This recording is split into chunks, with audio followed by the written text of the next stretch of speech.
Hello, and welcome to Season 1, Episode 9 of the Virtual Coffee Podcast.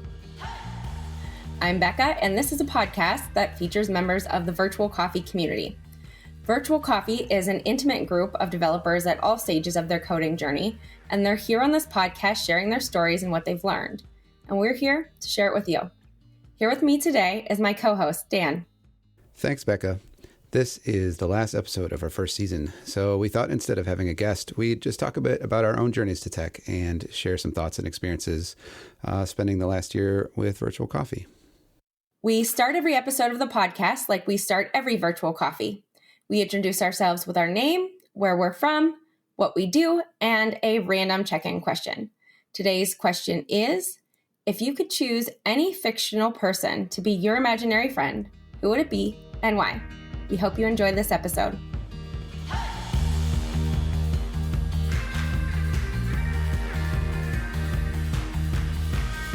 Hey, I'm Bekah. I'm a front-end developer from a small town in Ohio. And if I could choose any fictional person to be my imaginary friend, I've got WandaVision on my mind because today is the series 4 season finale. And so I'm going to go with Wanda. Wanda. All right. Hi, I'm Dan. I am a front-end developer from Cleveland, Ohio. If I could choose any fictional person to be my imaginary friend, I think I would choose Chewbacca. He seems like a really good friend, always got your back, good co-pilot, whatever, can beat people up like if they are mean to you, stuff like that. That's useful. Or at least threaten to beat people up. Yeah. I've got a dog that looks like Chewbacca, and so I'll just send her to you. Excellent. This is the dog that, jumps on the counter and eats all of your food? Yeah, she ate a bag of chocolate chips this morning. All right, then. But she might be able to defend you. When one of my kids caught the microwave on fire, she barked a lot, and that was good. So see, that's helpful. Yeah. See, that's useful. I'll just send her up later. Okay, so this week's episode is a little bit different than other week episodes. This is the last episode of season 1, which just means we're going to take a couple of weeks off, do some recording, and get ready for season 2. And today we don't have a guest. We're just going to kind of talk about how we got started doing this. So in other episodes, we get the origin stories of our guests usually. And so today we're going to start with our origin stories. So Dan, why don't you go first? Okay. So how I got into tech, I sort of grew up having computers, around the house, and started doing web stuff in high school. So this was like 99-ish, 2000. I think the first couple things I did were Flash sites, actually. So I was in a punk band, in high school, and we did a little site and some web stuff. The Flash was fun because I don't know, there's a lot of drag and drop stuff that you could do cool things with. And then through college, I went to college as a computer science major, switched to English because I had a hard time with some of, especially the math, and also higher level computer science in college got real boring because I wasn't really doing any programming anymore. It was more theoretical stuff and also assembly language, which is not very fun for me. And but on the side, I was kind of continuing to do more random web stuff. And at some points, I don't know, at some point in there when I was in college, did a couple for pay sites or projects for people, and that was kind of fun. And I ended up dropping out of college, not really to pursue a career or anything like that, but I was struggling in college for a lot of different reasons. And when I got home, so I moved in, back home with my parents, and there was a sort of family friend that was starting a local newspaper, and so the Lakewood Observer, and I started just working for him and doing that. And I don't know, it went pretty well. Did not pay very much, and I didn't really know that it didn't pay very much. But also I was, 20, whatever, and just living with my friends, and it was fun, and started working for Sprockets in around 2007, I think. Sprockets is another independent kind of group that I don't know, they do projects for clients, and so I was doing front end for them, and have been doing front end for them since then. And I don't know, and then now we're here. So I don't remember exactly when it was, but some couple of years ago, I guess. I thought I could use some extra help with some Sprockets work, and so right around that time, I saw Bekah's tweet. I wasn't even following you on Twitter. Somebody else, I keep meaning to go and track down who it was, but somebody, shared you're looking for a job. Just graduated from.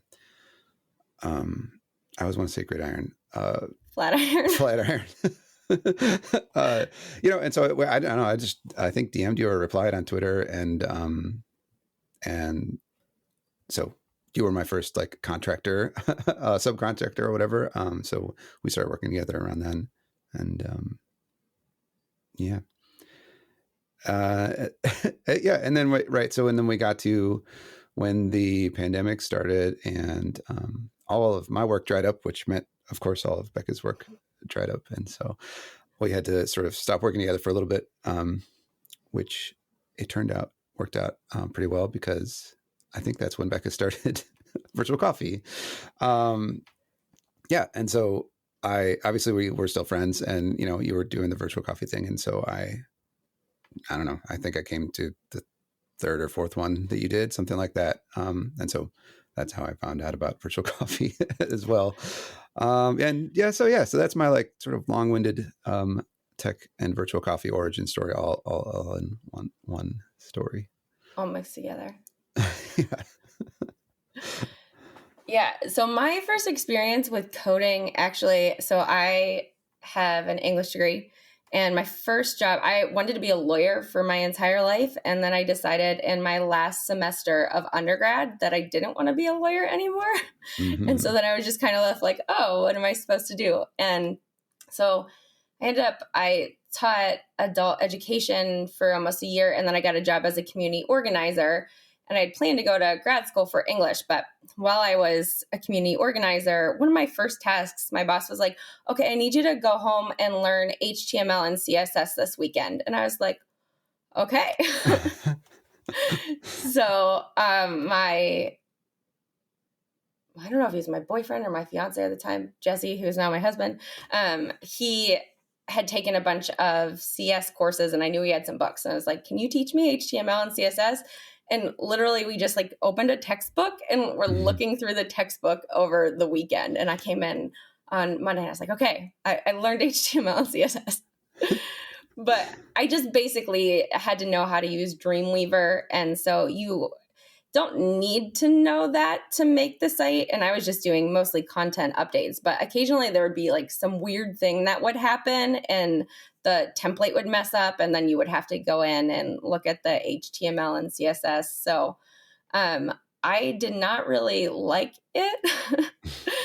And I did not want that to be part of my job, but it was.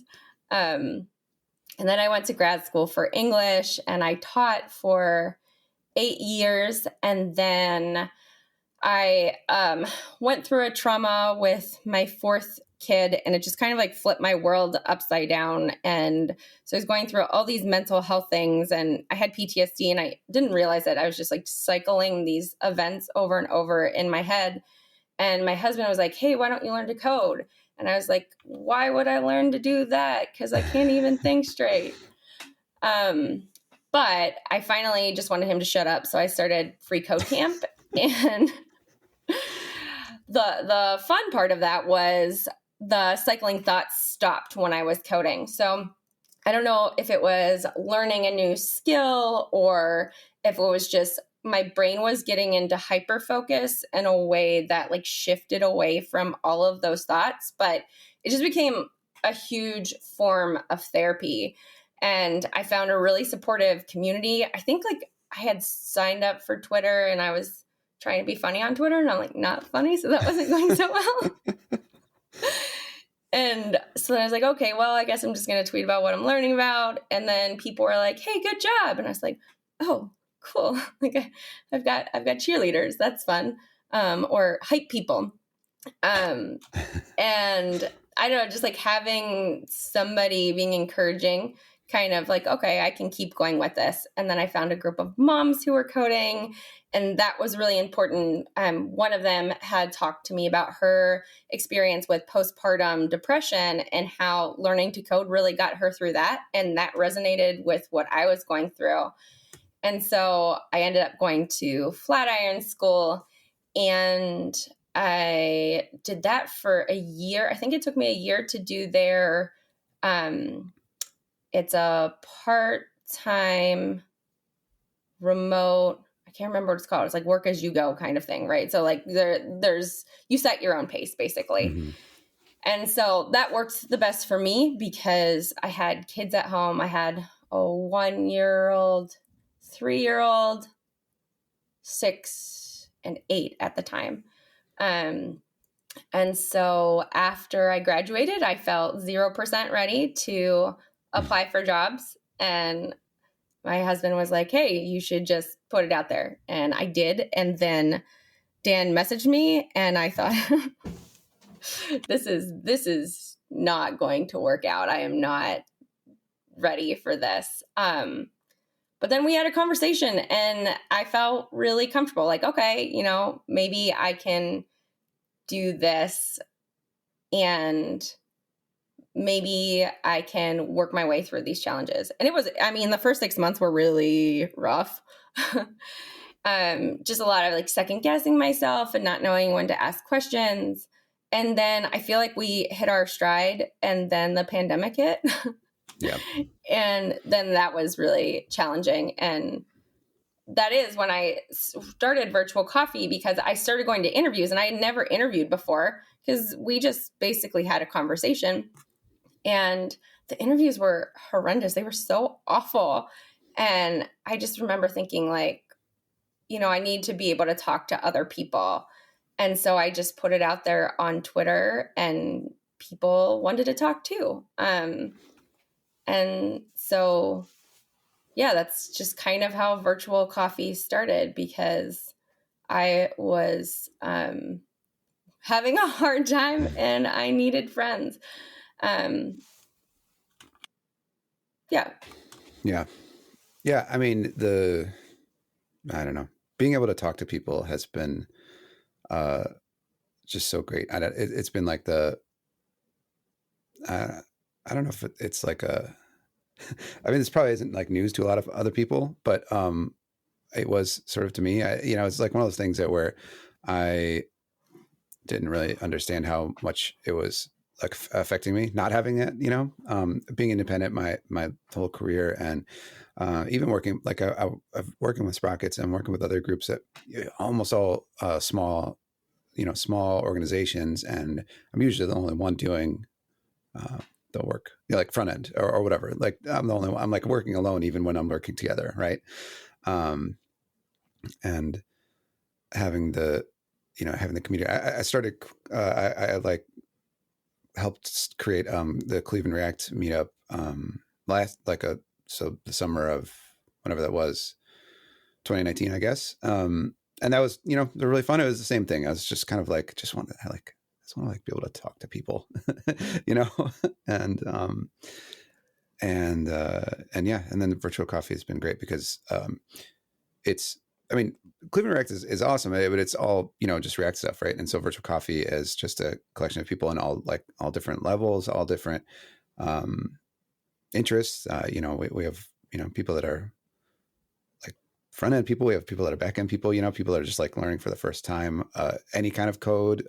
We have people that have been doing it for a really long time, and I don't know, it's great. It's just so great to have a collection of people like to be able to just talk you know, talk to and about things and share things, you know. Yeah. Yeah. And, one of the, I don't know, like one of the things that I like a lot about virtual coffee is that how like willing everybody is to share.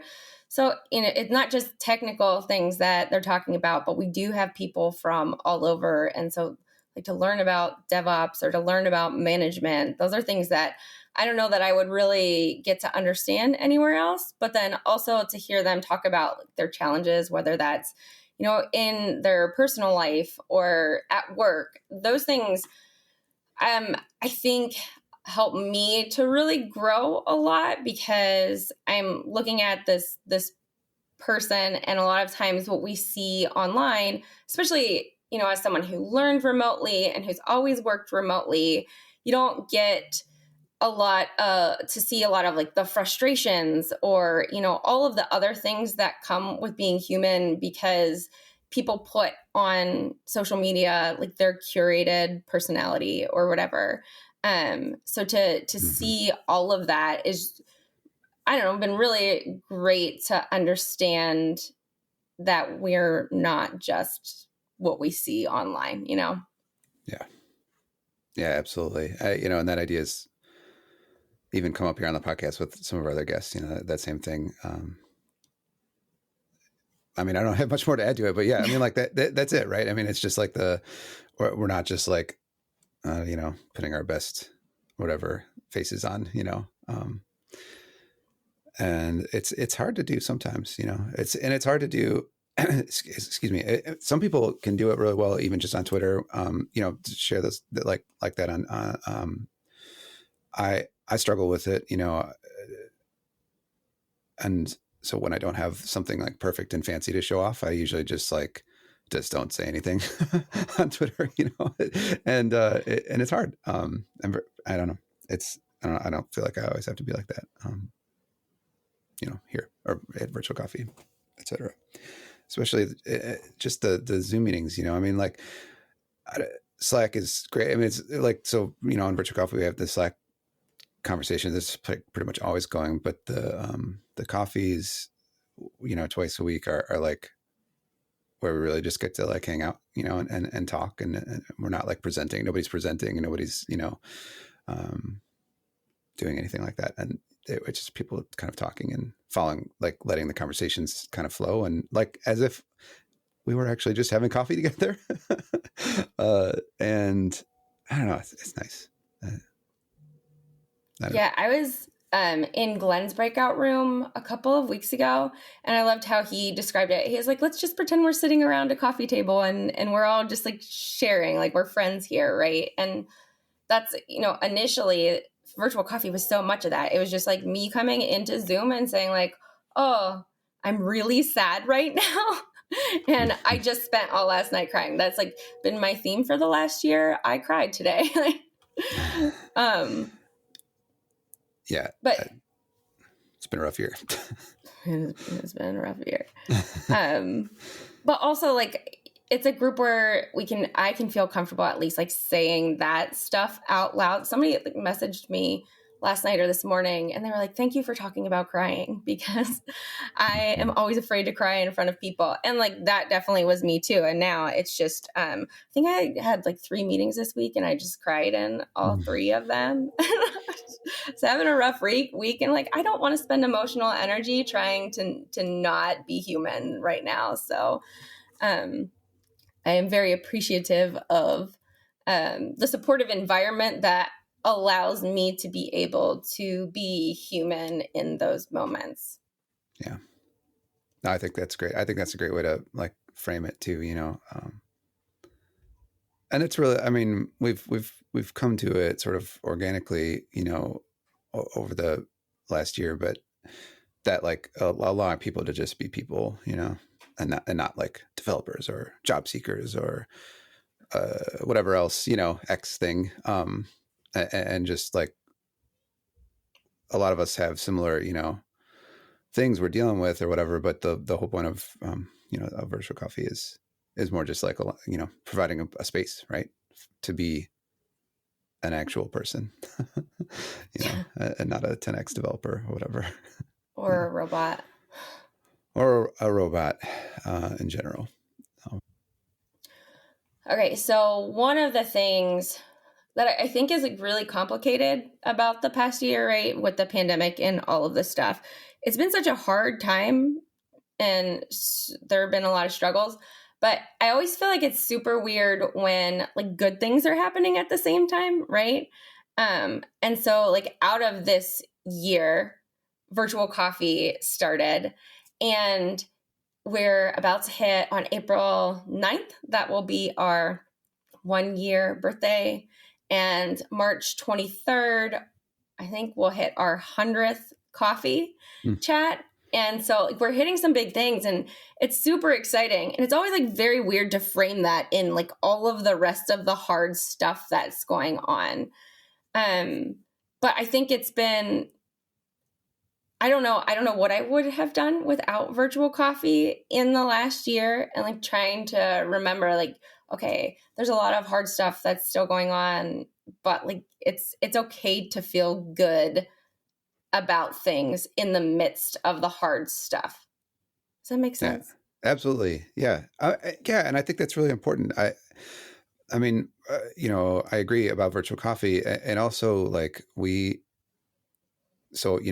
have two kids. I have a almost 5-year-old, right, and a 2-year-old, and that's been really hard with the pandemic and the quarantine and all that stuff. But also, I mean, we have like spent a lot more time, I think, together, than we would have, right? Because they were in daycare, and then they weren't for a few months, and then right, like for instance, right now, like one of their teachers, I think, tested positive, and so we had to quarantine for a couple weeks, and it's hard. Like it's stressful and hard because of work and trying to get everything done. But also, I don't know, I'm hanging out with the boys again. Like just during the day, every day instead of after school and weekends, and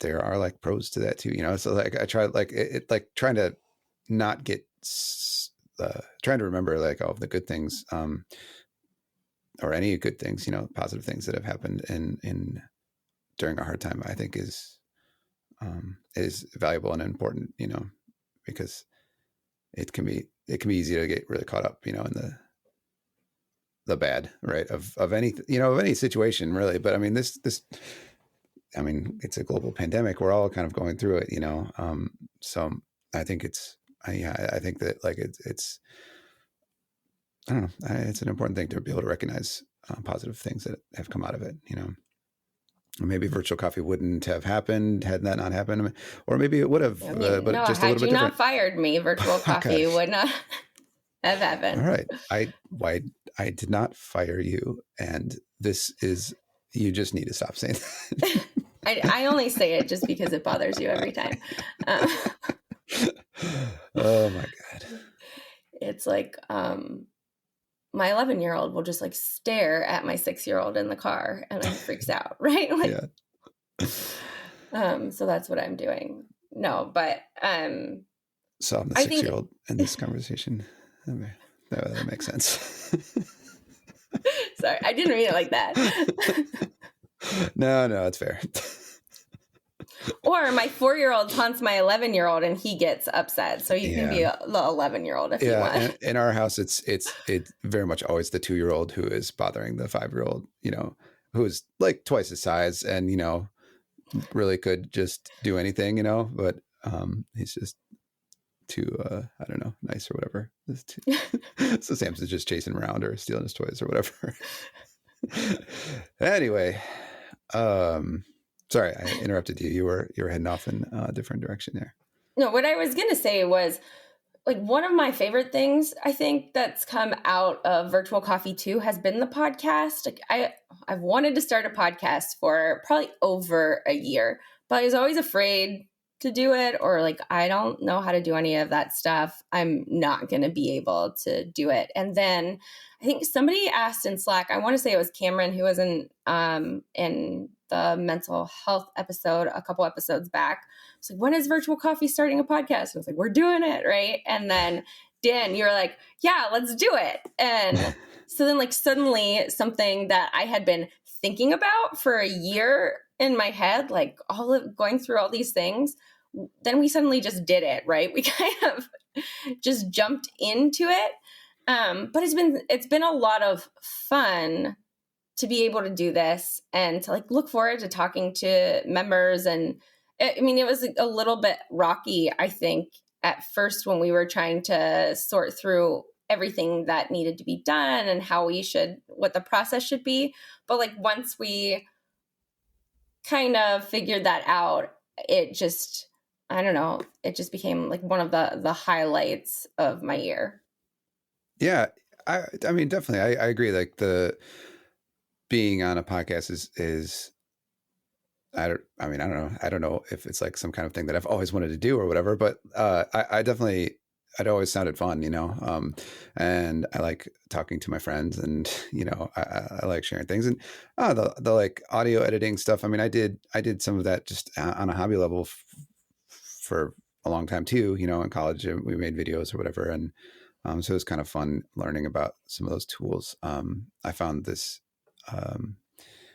A Mac app called Hindenburg and for audio editing that I don't think anybody has ever heard of, except that it seems like it's also really popular. So I'm not sure if I'm not sure how I found it or where it came from, but I mean, or like where I, you know, how I ended up with it. But it's a cool app, and that it's like learning about that. It's like learning about audio editing and learning about podcast hosting and learning about all of this stuff is just like this whole block of like experience that I don't know that I didn't have before, and now I do. You know, not that I still consider myself a hobbyist at any of it, you know, obviously, but I don't know. It's been fun. I mean, from the technical side, it's been fun, and then yeah, just being able to like share what I don't know, share what our members are want to talk about, and be able to like have these smaller conversations, and you know, share them out with the world in this format has been really fun too. That idea of like we have an idea and then we just kind of decide to go with it has been like one of I feel like all our hallmarks in virtual coffee for, you know, for better and worse, usually better, but like it's been, I don't know, it's been fun. It's kind of like how a lot of the like big successful things that we've done, I mean, I say big, but like relatively big for us, have gone, you know. I wasn't in the room, so to speak, when the Hacktoberfest stuff like when that conversation started, you know, but you guys like asked me to help out with Hacktoberfest pretty soon, and then we just kind of like we're like, yes, we're doing this and we're going to make it awesome, you know, and we've never looked back really, you know. Same with the lightning talks, you know, and that was, you know, Becca was just like, okay, we're doing lightning talks at the end of this month, and we're like, all right, cool, let's do it. I don't know, we'll figure it out, you know. We'll do it live. And it was awesome. Like those lightning talks in November were amazing. I was trying to make a list of, I mean, we could do this later. We had one of our members ask just for the podcast, like, what some of our favorite things that happened, you know, and those lightning talks in November were really fun. You know, it was great having the you know, our members kind of do all of these like amazing little talks. And I don't know, it was a lot of fun. And also I learned how to do live streaming on YouTube, which is another thing I didn't know how to do before, you know. It's been fun. So yeah, so I don't know. That whole October, I mean, really it started like late August, I think, with all of these things. I don't know. I want to say I thought maybe we should do something for Hacktoberfest, but not ever had dreamt up what we ended up going with, right? And so you had been saying for a while, like, hey, if you need some help with it, and at that point we were working together again, I think. And so Yeah. I was like, okay, well, you know, I'll see if Dan wants to help with this too. And then we brought Kirk on, and Sarah and Brian, I think had already talked about it. And then suddenly it just became this really big thing with mentors and supporting maintainers and having our contributors and, you know, having a site. You totally redid the site so we could have a Hacktoberfest issue. And so it was just, I don't know, it's so amazing, but also super challenging because we were, kind of winging it. And in the beginning, like, what are we going to do? Lots of brainstorming. And then, I don't know, you just got all of this stuff up and going. And it was challenging too. I feel like this is like a point in the last year that was super pivotal for me to be able to have conversations that were harder for me to have. So I'm generally like, oh, this is a hard conversation coming up. So I'm just going to like turn around and just not talk to people until it passes over or they just don't talk to me at all anymore. But it's much harder to run from people when it's on the internet. So having these conversations that were hard that I didn't want to be having. And so it was just like forcing me out of my comfort zone. And Hacktoberfest was great. And afterwards, I was so proud of everything that we did and all of our members. And then as we were, it took a lot more time and effort than I thought. And then somebody mentioned like, hey, didn't you say we're going to do lightning talks in November? It's like, yes, I said that. And yes, we will. So we had no process, nothing. I kind of thought that I had some people that were going to help that couldn't help. And so then I was just, muscling through it. And then Dan, I think you were like, hey, do you need some help with this? And I'm not good at asking for help.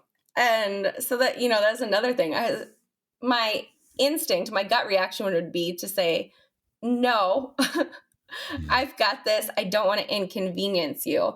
But I think it came off of Hacktoberfest, and that was the perfect time because, I was able to, work through some of these communication issues. Like I knew that I could trust you and that it would be really great to have your help. And so then rather than saying like, no, I don't want to inconvenience you, I was like, yes, please,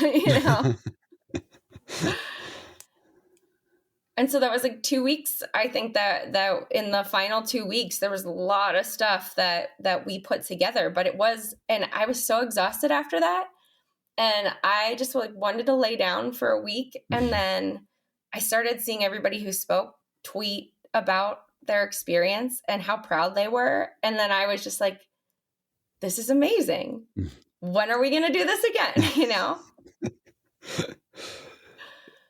Kyle Walsh calls it the post-conference high. And I was like, yes, that's 100%. It's so stressful. And you are like, I never want to do this again. And then it's done. And you're like, that was amazing. Yeah, that sounds about right. Yeah. Well, asking for help. Yeah. I mean, that's been sort of a big thing that we've been working on. I feel like you've been getting personally better at asking for help, but we're, trying to find ways to, I don't know, make it so everybody can do everything right and come up with some processes to make things less stressful. And because up until recently, Becca's you've been just like doing everything, all of the coordinating everything and talking to everybody and and it's been amazing, but like we always want to do more, right? And there's like limits to what we can do. Right. And so that's been one of the things that like we've been struggling with recently. I feel like is, I'm not struggling with how to best do it. Right. How to set up processes for people and how to like empower our members to do things. Cause we always like want everybody to do whatever they want, on their own, obviously. But like if we have some virtual coffee stuff, we want to be able to give them tools, so that they can like do things, and like we can support them and provide guidance and, mentorship in certain situations, things like that. So that's been like, I think on top of our minds, recently, that, and also our most recent lightning talks, which also, you know, I mean, this was part of that practice, right? We had a really awesome team of members helping coordinate and mentor our lightning talk session this past, what was it, last Friday? Yeah. Yeah. Wow. Okay. So that seemed like 3 months ago, but I guess it was only a week ago. But yeah, and I thought like it went really well. I I don't know. We're gonna talk to our team, and see what went well and what didn't. I think we have something like that scheduled next week, which I'm looking forward to. But yeah, like, how did you feel? I mean, how did you think this was different for you? Compared to last time when you just did everything. Yeah. So this was, I mean, it was a great experience because I love seeing everybody put in the time and to support all of the people who are speaking, right? And so it's great to see the community members, really, really having a chance to do a lot of the things that we've been doing. For me, I've never really been in a position where I'm like managing people, right? And this felt a little bit like you know, I was the kid in school that the teacher was like, you have an assignment that's due in 6 weeks. And I would go home and do that assignment, And I recognize that a lot of people are not like that, right? And so there's like that balance there, right? Like, let's give them the autonomy, but at the same time, we are trying to refine our process, because before my notes were like not that great because I was just doing it. And so now it was like, okay, so I need to go back and I need to look at all these things, make sure that they feel supported. And there were definitely some gaps that we missed in how things should go.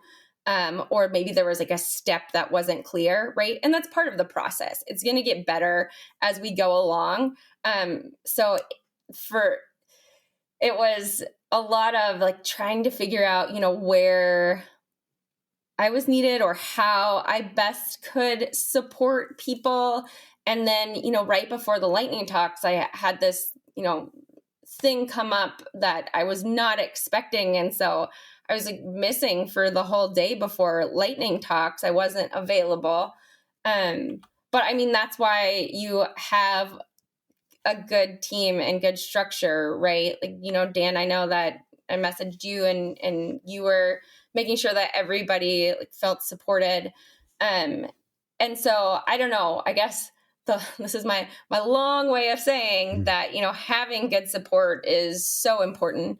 And making sure that you are allowing people the opportunity to do things, but also encouraging questions, right? Because I think, especially as a newer developer, that asking questions can be really hard because you don't know if you should ask questions or, if you're asking the right question. And in the same way here, I think allowing people the opportunity to ask questions, that's what makes us develop a better process, because it's not about, whether or not you know something. It's about us making sure that it's clear for any person that comes into the room that they can do this, because it doesn't make sense to, depend on one or two people to do all of the things, because if something happens then it doesn't go on. Like, community is about community, right? And so I think that, I feel very good about like being able to refine this process. So we can do this again. Yeah. It's been interesting. And there's a lot of, I don't know, similarities in my mind to just software, open source software, especially, where, one of the things to figure out is, if you're going to have, like, when you're just developing something by yourself, it doesn't really matter how, like, you can do it how you want, and you don't have to make every decision, clear, and you don't have to, write down specifically like how you do things or how you want things to be done, but as soon, like, if you want people to help you, right, then you need to start writing some stuff down, right? And so this is like any open source project. If you want contributors, then you need to decide, okay, like what do you want them contributing to and how, right? And if like you care what code style they use, for instance, right, then you need to either write it down or automate it, right? I mean, like, and or decide that you don't care, like code has a nice thing where, like, especially if you're using GitHub, right, where you can do a pull request, right? So you can like start to figure out where you need to improve your docs or what, how, like discuss things and, things like that. Don't always get that with not software, right? And so, yeah, so it just takes more communication and more talking, more writing, things like that. Just a lot of work. But I think the reward is going to be, worth any amount of, work we can put into it, because it's just going to make the community, like the virtual coffee community is like amazing because of all of the people like already doing amazing things, and it's, I don't know. I feel like we're in this cool place right now where it is, we're trying to like work a bunch of things out, but everybody's like excited. We have people that are excited about helping, and I can, I don't know, you can like see some really cool things coming down the line, in a little bit. So I don't know. I'm excited about where we're heading with virtual coffee. Yeah, for sure. I mean, if you would have asked me a year ago if we would still be doing virtual coffee, number one, I would have said no. Like, I think this is going to stop probably this summer, right? But Yeah. We're still doing twice a week coffees. We have a newsletter. We have a podcast. We have a Twitter account. We've done lightning talks. We've done a million brown bags. Like, we now have project boards for things, like this is so far outside of anything that I could have dreamt up. And it's just, I don't know, so great, So I have a question for you. If you like were, I mean, I know I sort of know the answer to this, but like if you were like, okay, I want to create a community that has like full of amazing people and does like is producing these like this content on their own and everything like that, but you're starting from scratch, a year ago, like do you think it is even possible to do what we're doing if you had this like a specific thing in mind, or I'm not sure if this is really a very good question, but like I'm not sure if you can follow what I'm asking or not, but when you started, it wasn't like I'm building a community, right? When you started it, you just wanted some people to talk to, right? I want to be sad together. I want to be sad together, right? All right. Well, I'm glad you didn't call it, the Sad Together Club or something, but it might have been a different community. But the idea of I don't know. I said I was going to ask you a question, then I just kept talking. But I guess what I was saying is like a lot of the stuff that's happened has happened, organically, and that like organic creation versus like a very like goal or driven, like a goal oriented creation is kind of two different ways of doing things. And so I guess I was just like, want to see what you thought, or if you have thought about that. Yeah. Well, I think like I've got two kind of answers. Like, first of all, I never would have started virtual coffee, I think, in any other circumstance. Like, there were so many, like the first, I don't know, probably 6 months. I can't tell you how many times I was like, I do not know why people keep coming to virtual coffee. Like, I don't think that I'm a great person to be like talking to people or to be organizing these things. Like, there's just a lot of self-doubt and like, what am I doing? Like, there are certainly people here that could be doing this much better than I am. And maybe I should just be like, hey, why don't you do this? Because I'm just not that great at it. And so I think like, if somebody was like, hey, want to start a community, I would have been like, no way, I don't have the skills for that. I'm definitely not good enough to do that. So I think like outside of happening organically, it wouldn't have. But at the same time, I'm also a planner. So like the last year of just constantly growing and pivoting and has been a challenge for me, but I mean a good one, right? Because like I'm growing with it. I'm learning to let things go and to, apologize when I need to, or not take a break because I need to learn that one. But I like the idea of having thoughtful processes in place that I can kind of follow into this thing. And, one of the challenges too, when I finally recognized at Hacktoberfest, like, okay, well, we're a thing and we're not going anywhere. Maybe I should start thinking about, what this should look like.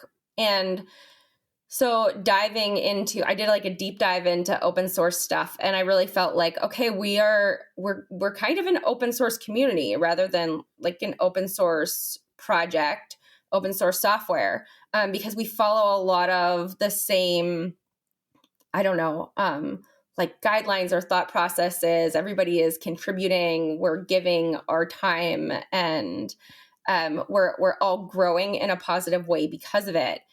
And then I was looking at other communities and I couldn't really find any like virtual coffee, which was kind of like, oh, now I don't have a model that I can look at.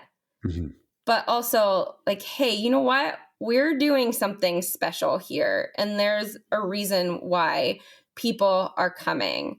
And so trying to embrace that has been, I don't know, like really important to me. But also I think that that's also one of the reasons why I could have never done it, because I would want to have had more guidelines. Like, what am I supposed to be doing right now? But I think like we're on our way. The Lightning Talks was huge. I mean, you put together like the project board and broke down issues and stuff. And that was just like, okay, so to be honest, to anyone listening, at first I was very resistant to the project boards. That's true. Might have gotten a little bit upset about it and demanded we stop project boards. I just said you didn't have to look at them. It was okay. But it turned out so good. Like, we're able to organize and support through things. So like if I think could go back and start with the issues broken down and the project boards there, then that's like right now where we are. I would have taken that and started with that. Yeah. I mean, that's been a really interesting thing. I mean, for one thing, as an experiment, we're going to meet and see how other people, felt about them. I've found like when I'm, I don't know, on my own, I don't do any of this stuff, but as soon as I'm trying to work with other people, I lose track of everything instantly. Like that's just, that's how that is just how my brain, works or, doesn't work. But the project boards, any sort of like that board layout, is very helpful for me just to be able to visualize like what's going on, and so I've been like leaning on them with, excuse me, with actually with your, like our work, like our actual work, and I thought it could work pretty well with some of this non-code related, but still task related, process like the Lightning Talks, right? So we had a lot of moving pieces. We had a big team of coordinators, and then also obviously the speakers, and a bunch of different steps, involved, and we had a lot of help, and we had people helping us figure things out. So I don't know. So yeah, so it was like I'm glad you feel positive about them now. it really was a lot of just me, trying to make it so that I could understand what was happening, and keep track of um, everything that was moving around. I don't know. We'll see how it goes. In the future, the I like the board layout in general for a lot of different things.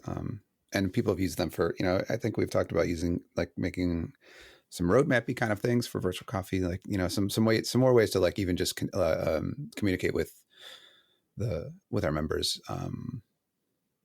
with, like, aside from just specific tasks and stuff like that, I don't know. So plus they're just built into GitHub, which we were already using. So stay there instead of Trello or whatever external tool. Yeah.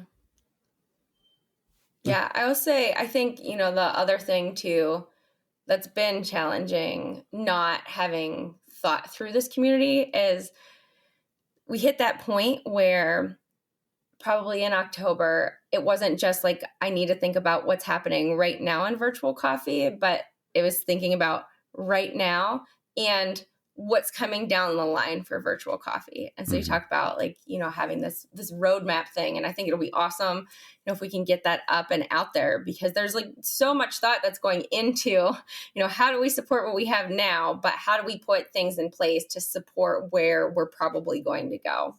Yeah. Yeah. No, I think it's going to be good. Before we wrap up, I thought maybe we just, like, can share a couple of our, favorite things that happened through the years. I mean, we talked about some of the big things, but there's a lot of, like, small moments in there, too, over the last year or almost year.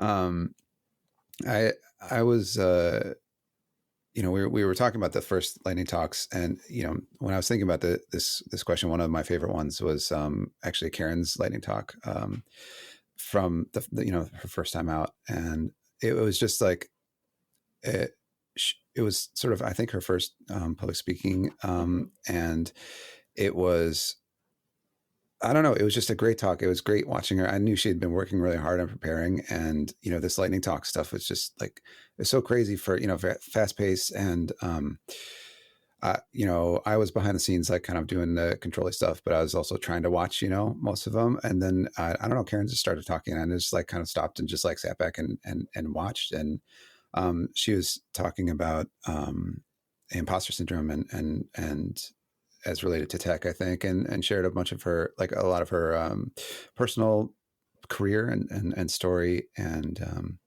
I, like, that is just, like, stuck with me, as one of the things that I look back on a lot, and feel very good about. And it's the thing that pops into my head first when I think, like, when someone's like, okay, well, there's cool things that happen in virtual coffee, and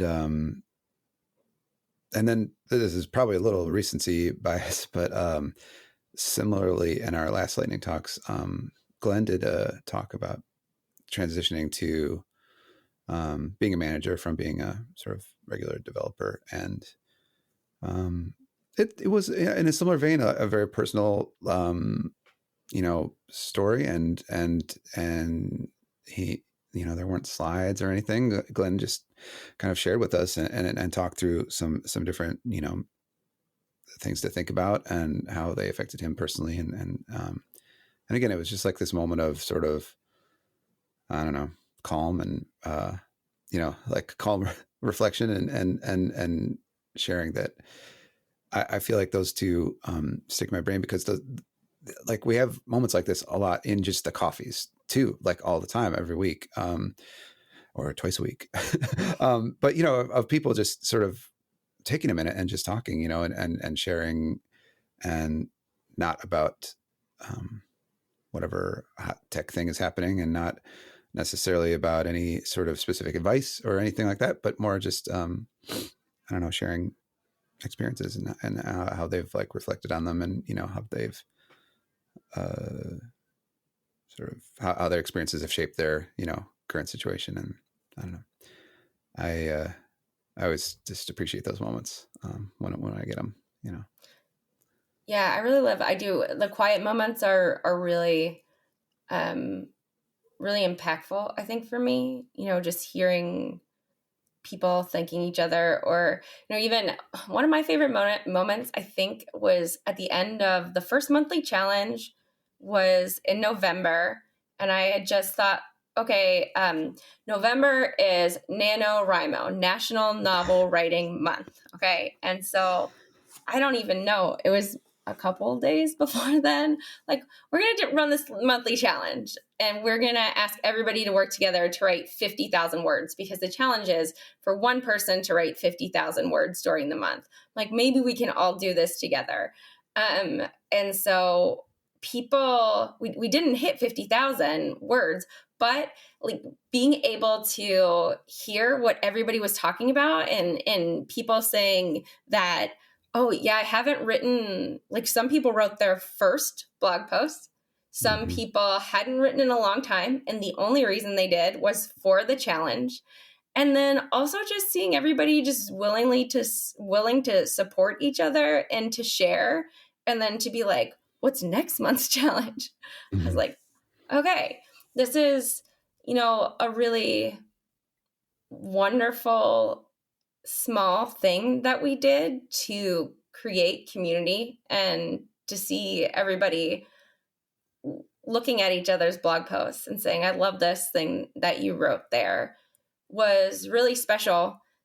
And in the same way, I think, anytime somebody comments on the podcast, or they give their favorite quote from the podcast, those are also a lot of my favorite moments, because they're listening to what people have to say, and they're like, wow, this really stuck with me. And I know probably after every episode we've done, there's been one thing that every guest we've had has said that I have thought about the rest of the week. And it's been so great to have that, and to have that personal connection. So yeah, like all of there have been so many great moments, but just those unexpected ones, I think, are the ones that I just kind of like keep close to my heart. Yeah, I agree. It's just been, I don't know. It's been, I was going to say it's been a great year. It hasn't. I mean, it has and it hasn't, but I don't know. It's like you were saying before, it's weird to say it's been a great year, because it's really been a lot of awful things that have happened this year. But this virtual coffee is very clearly, one of the good things that has come out of all of this. Yeah, for sure. All right. Well, we're going to take a couple weeks break. A few weeks, I guess. And I think we're going to do 4 seasons a year. When we were talking about this, Becca asked if you could have 4 seasons in a year.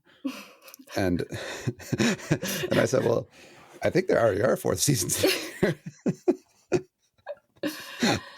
But I just learned something new. 4 seasons in Ohio, at least. Right.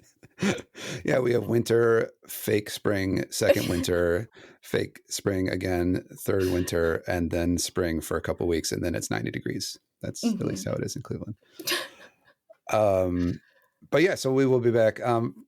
Season 2 will start the first week of April, and right in time for our 1-year anniversary. Right birthday, in time for whatever. 1 year. 1 year. It's an anniversary, right? I don't know. I don't know. I'm having a hard time with that.